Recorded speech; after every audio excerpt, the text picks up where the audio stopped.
Hello, this is John with Modern Exterior. I'm here today to talk to you briefly about an issue that a lot of people have asked me about, and that is, why is there a water bubble in my ceiling? So, water bubbles often occur in ceilings due to moisture. That is actually the only reason that you'll see a bubble going on in your ceiling.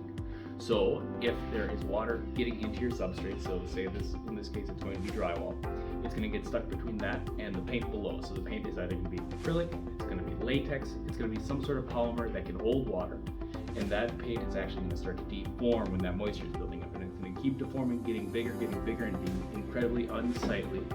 It's a really good sign as to that there is moisture going on.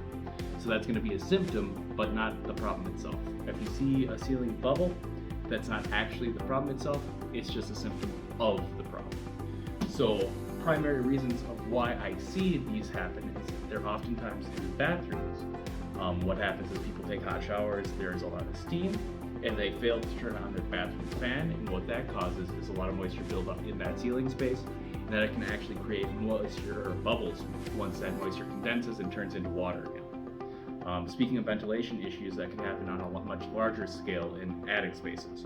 So a majority of the homes I go into, the attics aren't properly vented. I think the national statistic is 90% of homes are not vented properly. And what venting in your attic looks like is you're going to have a shingle like this coming up. You have your insulation. You want a gap there to make sure air is coming in from the outside, going up, and out your vents. You have either a box vent or potentially a ridge vent. Sometimes some people have whirly birds, some people have power vents. Either way, you want air going in, through, and out. Without that, if there's moisture in your house, that is eventually going to make its way up in the attic, and it's going to get trapped. And then when it gets trapped, it's going to get cold, it's going to condense, and then it's going to drip. Oftentimes you'll see staining, but in severe cases where there's a lot of moisture, it can actually condense so much water that it creates a bubble. The primary reason you'll see a ceiling bubble, however, is going to be due to a proper leak. It takes a significant amount of water to cause a bubble to happen on your ceiling. So a significant amount of water can do a lot of damage to your home.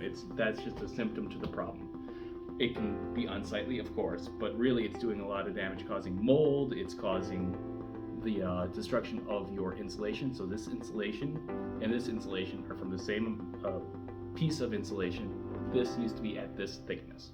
So that water has condensed this insulation down, made an unsightly ball that's not really doing much for you if you have it in your attic space.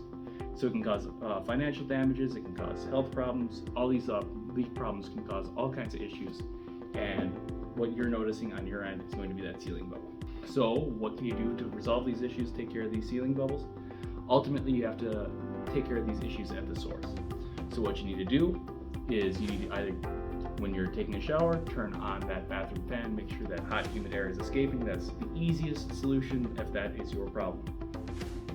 If your attic isn't vented properly, you want to have an expert come out, inspect your attic, make sure it's ventilated properly.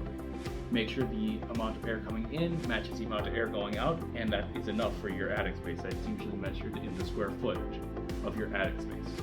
If there's a roof leak, obviously you want to have a roof leak expert come out to take a look at the health of your roof. So if there's an improper flashing, if there's an issue with the vent, anything of that sort, you want to get that resolved. Sometimes shingles are too old and you would need to get a roof replacement. Past that, then you need to look at resolving the damage that has been done by that moisture.